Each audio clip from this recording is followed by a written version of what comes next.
Motýle sú také krehké a elegantné. Nevieme sa na ne vynadívať. Ich pestrosť nemá v živom svete takmer konkurenciu.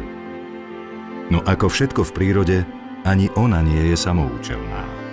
Má presné miesto v procese reprodukcie týchto jedinečných opeľovačov, ktorých podoba sa v každom štádiu ich zraniteľného života radikálne mení.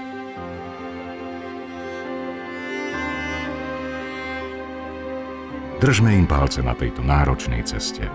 Veď nebyť ich, nebolo by ani pestrosti mnohých kvitnúcich rastlín.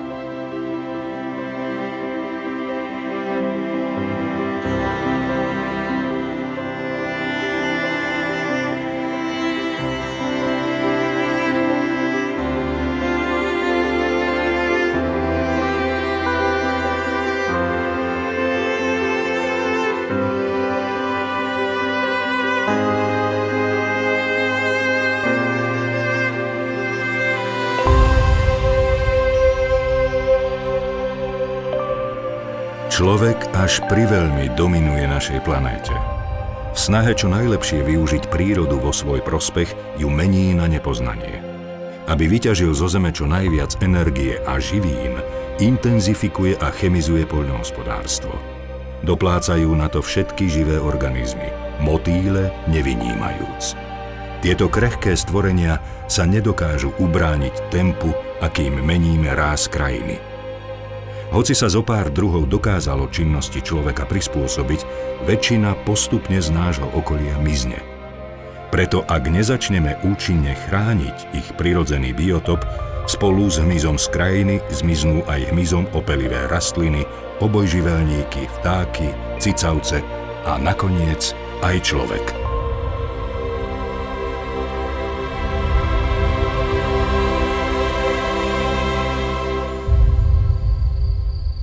Je leto a horúce slnko každým dňom viac a viac vysušuje krajinu. Motýle hľadajú kvety, vodu a šťavu z ovocia. Na vyprahnutých lúkach je nektáru málo a preto častejšie zavítajú do našich obhospodarovaných záhrad. Lákajú ich predovšetkým ozdobné rastliny, ktoré tu ľudia vysádzajú.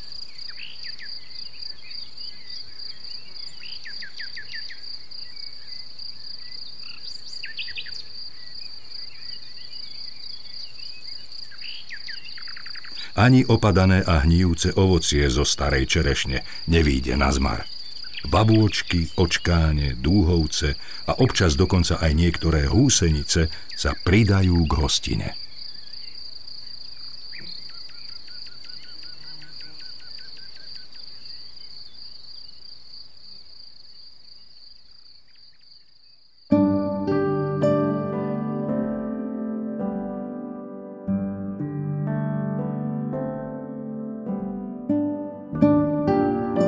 Motýlím druhom, ktorý často navštevuje ľudské záhrady, je vidlochvost ovocný.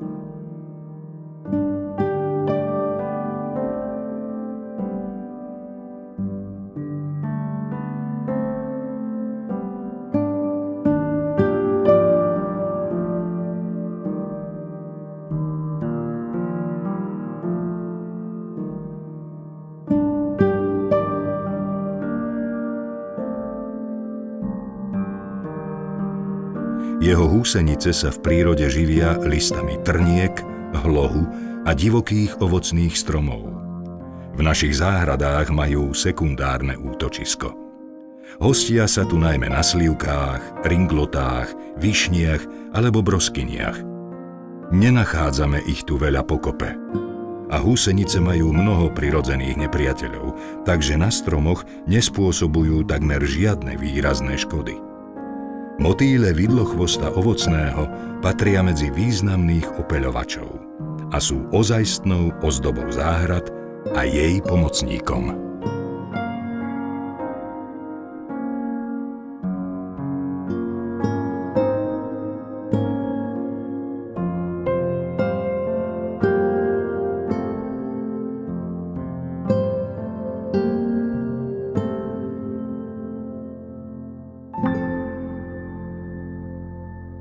V južných častiach Slovenska, hlavne tam, kde sa pestujú zemiaky, sa vyskytuje lišaj smrťkový, ľudovo smrtihlav. Je to jeden z našich najväčších motýľov. K ľudským obydliam ho okrem zemiakov, ktorých listami sa živia jeho húsenice, priťahujú aj včelie úle. Med je totiž hlavná potrava tohto nočného motýľa. Po zotmení sa lišaj prebúdza a potrebuje sa najesť. Hlad ho núti zariskovať. Cez úzky otvor sa pretlačí do úľa, kde musí rýchlo konať. Včely sú v pozore aj v noci a ihneď sa púšťajú do votrelca. Smrtihlav je ale robustný a pokrytý hladkými chlbkami, takže žihadlá včiel sklznú po jeho tele. Navyše je veľmi silný a neustálým mávaním krídel sa zbaví väčšiny útočníčok. Rýchlo prebodáva jeden plás za druhým a svojim krátkym, ale silným cuciakom saje med. Už len stačí uniknúť z úľa a samec sa vydáva hľadať samičku, s ktorou sa onedlho spári. Môže sa zdať, že včely sú proti týmto zlodejom úplne bezbranné. Občas sa ale stane, že lišaj je zoslabnutý dlhým hľadaním potravy alebo v úli pridlho blúdi, až zoslabne natoľko, že včely sa ho zmocnia a on podľahne ich početnej prevahe. Svojimi telami ho celého obalia a vibrovaním vytvoria toľko tepla, že ho doslova upečú zaživa.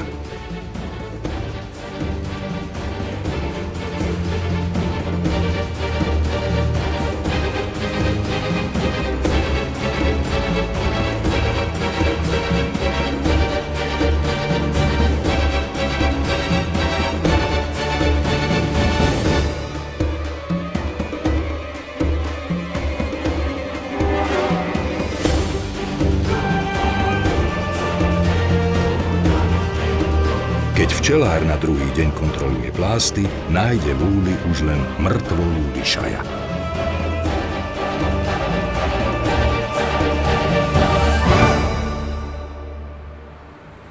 Džungľa veľkomesta slúži predovšetkým človeku. Príroda tu má vyhradený len neveľký priestor.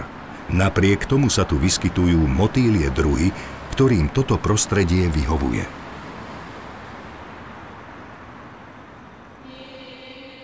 Jedným z nich je ďalší z lišajov, lišaj oleandrový. Tento nádherný maskáčový motýľ, podobne ako smrtihlav, vzácne zalietava ku nám z južnej Európy. Tam sú jeho domovom, podobne ako u nás, mestské časti a záhrady. Húsenice tohto druhu sa totiž živia oleandrami, ktoré ľudia pestujú na terasách, balkónoch a v záhradách. Húseničky spočiatku žerú hlavne kvety a okvetné puky. Až neskôr sa púšťajú do tvrdých, kožovitých listov.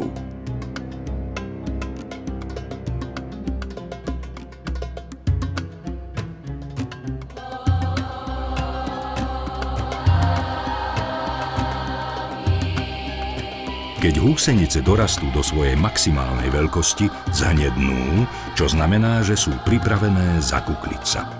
Zlezú z oleandra a zahrabú sa pri kmeni do opadaných listov, v ktorých si upradú jemný zámotok. Tu sa potom premenia na kuklu. Za 4 až 6 týždňov sa z nej vyliahne motýľ.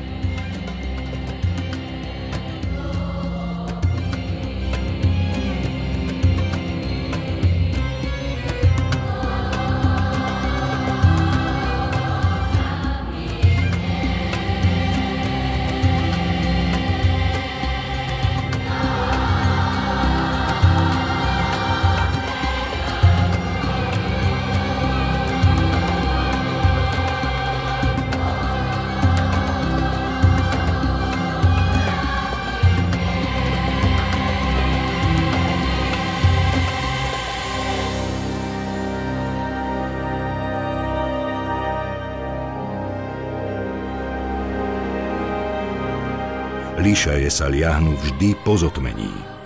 U nás vyliahnuté motýle koncom leta pravdepodobne migrujú naspäť na juh, keďže tento druh nemá ani v štádiu kukly diapauzu.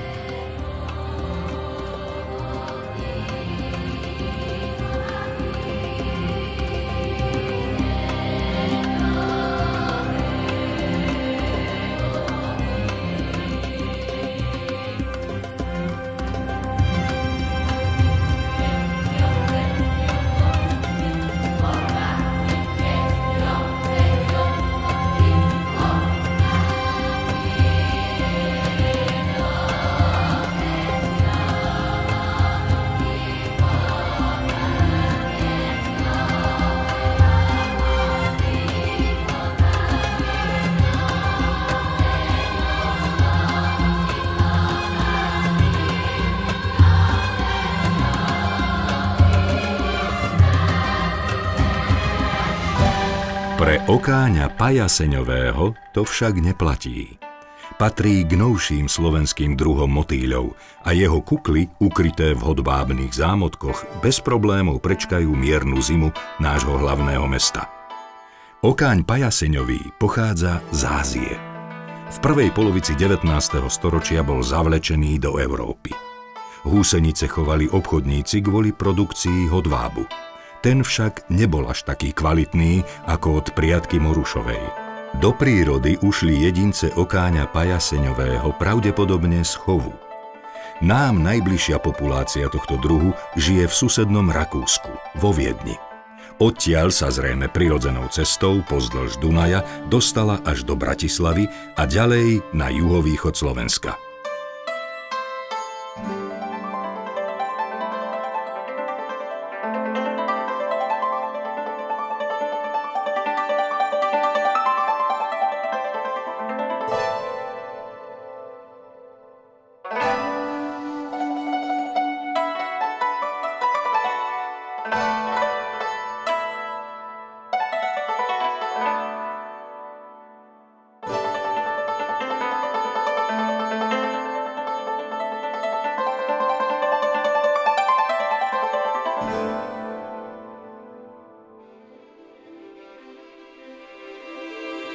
Babôčka pávovka patrí medzi naše najkrajšie a najznámejšie denné motýle.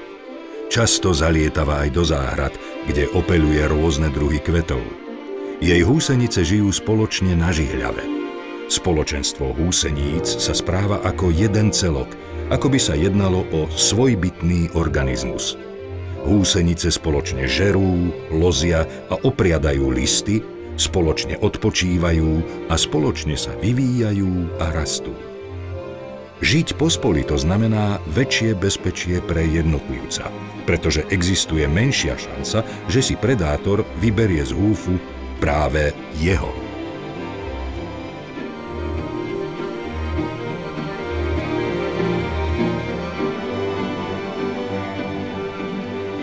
Ale keď húsenice dospejú, žijú už samostatne. Kuklia sa zavesené dole hlavou.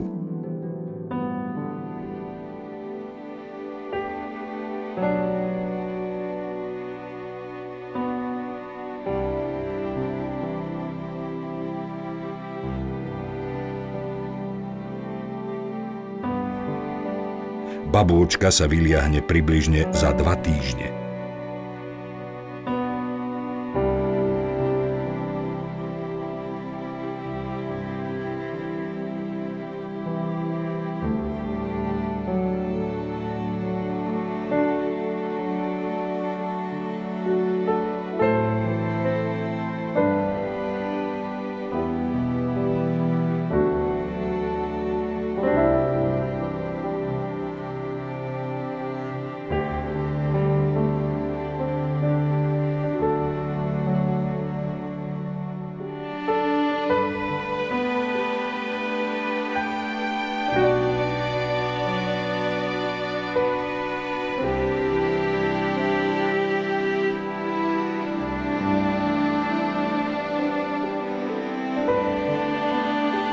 Ešte si musí narovnať krídla aj cuciak. Ten je ako slamka a skladá sa z 2 častí, ktoré motýl spojí do seba. Babôčke zostáva ešte zo pár slnečných dní, aby sa nasítila pred dlhou zimou. S príchodom prvých chladných rán si vyhľadá vhodný úkryt, kde prezimuje. Dnes už nie sú babôčky odkázané na čisto prírodné zimoviská. Väčšina z nich využíva ľudské stavby, garáže, drevárne, maštale, kôľne a iné prístupné miesta. Tu motýle nerušene prečkajú zimné obdobie.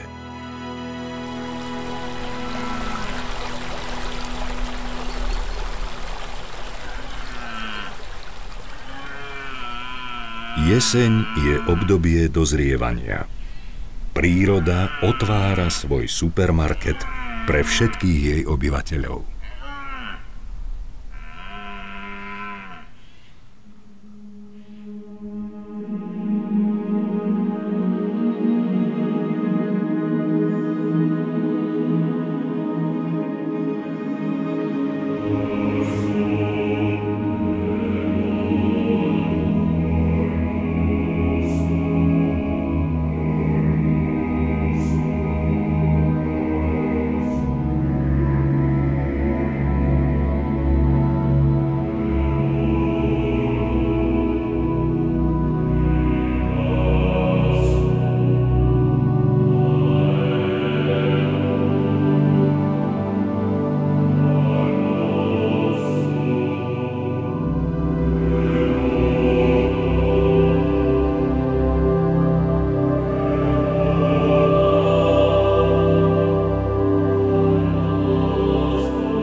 Krajina je znovu ponorená do bielej periny, kde v tichu odpočíva a spí.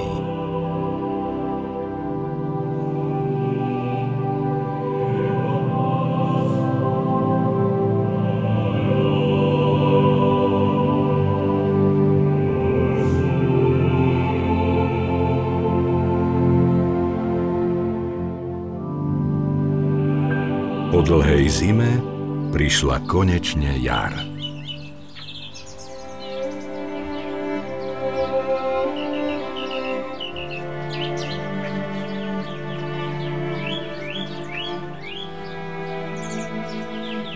Zo zimného spánku sa prebúdzajú aj húsenice a motýle.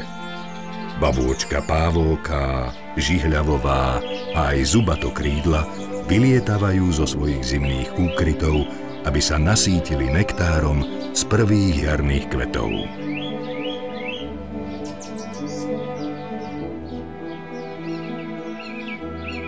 Pridávajú sa aj babôčka brestová a čerstvo vyliahnutý vidlochvost ovocný. Babôčka admirálska má asi radšej fialové kvety orgovánu. Jarné slnko rozohrialo krajinu. Explózia farieb prvých kvetov naplnila záhrady krásou a pestrosťou. Koncom apríla sa z prezimovaných kukiel liahnu motýle okáňa trnkového. Je to nočný motýl z čelade okáňovitých. Jeho húsenice sa živia hlavne trnkou, čremchou, hlohom a divokou rúžou.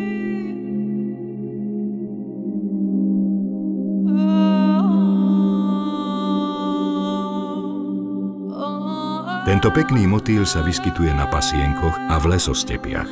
U nás na Slovensku ho žiaľ už nenájdeme. Vyhynul počas 70. a 80. rokov 20. storočia. Motýľov z roka na rok rapídne ubúda. Nie je to kvôli ich prirodzeným predátorom alebo zberateľom, ale preto, že nemajú kde žiť. Ľudstvo naplňa svoje potreby rúbaním lesov, oraním lúk. Odvodňuje mokrade, upravuje toky riek a na plochách rozkvitnutých lúk a lesov zakladá polia a buduje mestá. Z pôvodnej krajiny zostali iba fragmenty a aj tie postupne miznú.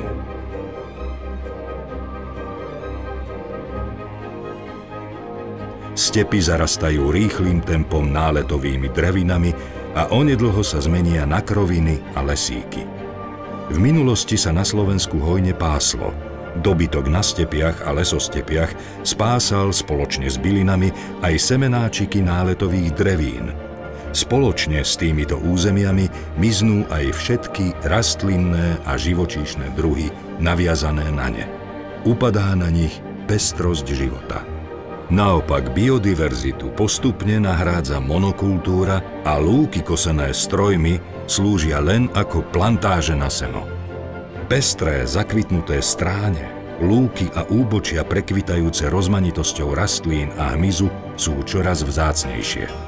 V minulosti sa kosilo ručne a seno sa ponechávalo istú dobu na lúke, aby sa vysušilo. Okrem toho sa naraz nepokosila ani celá lúka a tak mal hmyz možnosť premiestniť sa na nepokosenú časť. Aby sme zachránili rozmanitosť našej prírody, musí sa rozbehnúť potulná pastva a mozaikovité kosenie lúk. Správnym obhospodarovaním krajiny sa vráti do nej život. Budeme tu mať opäť stepy a pasienky plné kvetov a poletujúceho hmyzu. Pomoc človeka je nevyhnutná. Len on dokáže vytvoriť v krajine vhodné podmienky pre existenciu všetkých lúčnych a pasienkových druhov hmyzu, a teda aj motýľov.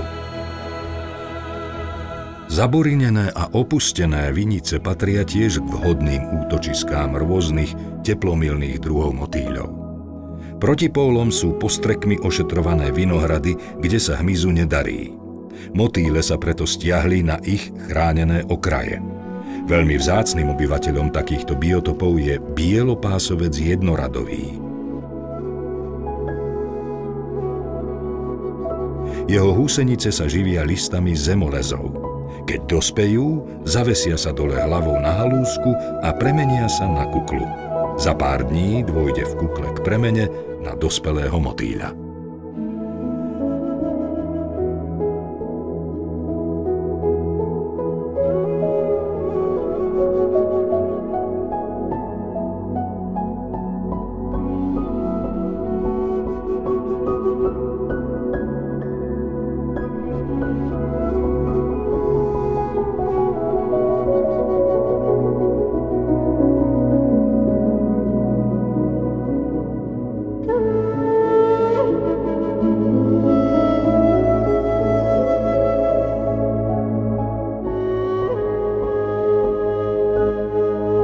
Niektoré druhy motýľov sa prispôsobili ľudskej činnosti.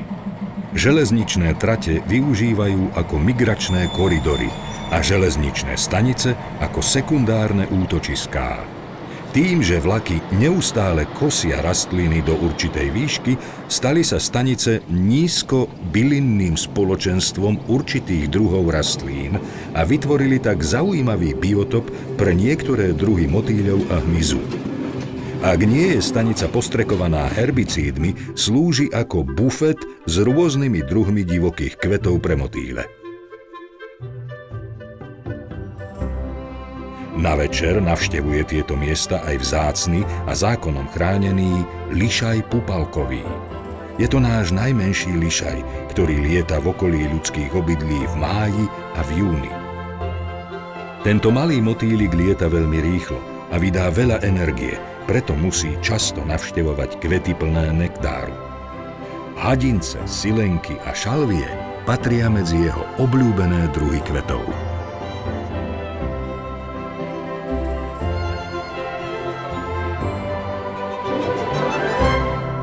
Večer sa prebúdzajú aj noční lovci. Netopiere vystriedali vtáky a po celom dni spánku sú teraz poriadne vyhladnuté. No v noci lovia hmyz nielen netopiere. Mladé mačky tiež nepohrdnú veľkými druhmi nočných motýľov. Ich trepot krídiel pri saní na kvetoch vyprovokuje ich rýchle zmysly a lov sa môže začať.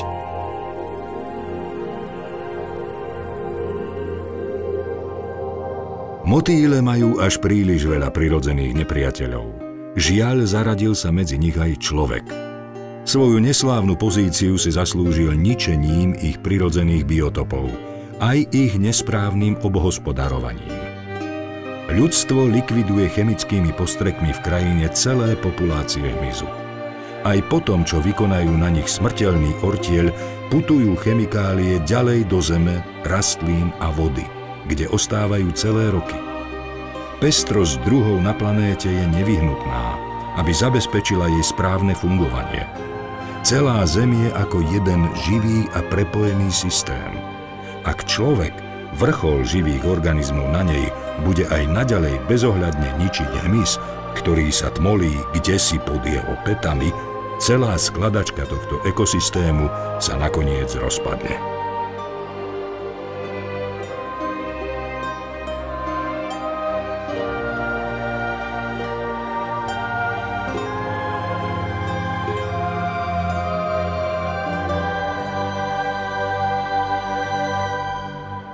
Ak chceme mať zdravé životné prostredie a pestrosť hmyzích druhov v našich mestách a záhradách, musíme obmedziť alebo úplne vylúčiť chemické zásahy. Pomôžeme tak nakoniec aj sebe tým, že budeme konzumovať zdravé ovocie a zeleninu. Skrášlením a spestrením našich záhrad by sa mohol stať kúsok divočiny, ktorej by mohli motýle nájsť svoj domov.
Biodiverzita a s ňou spojená pestrosť a hojnosť hmyzu je kľúčová pre prežitie všetkých tvorov, rastlín a napokon aj nás.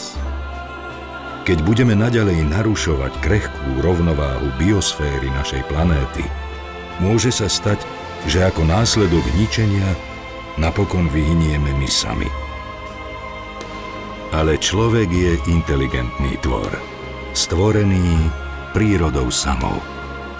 Žime s ňou preto v harmónii, veď ona je naším chlebodarcom a jediným skutočným domovom.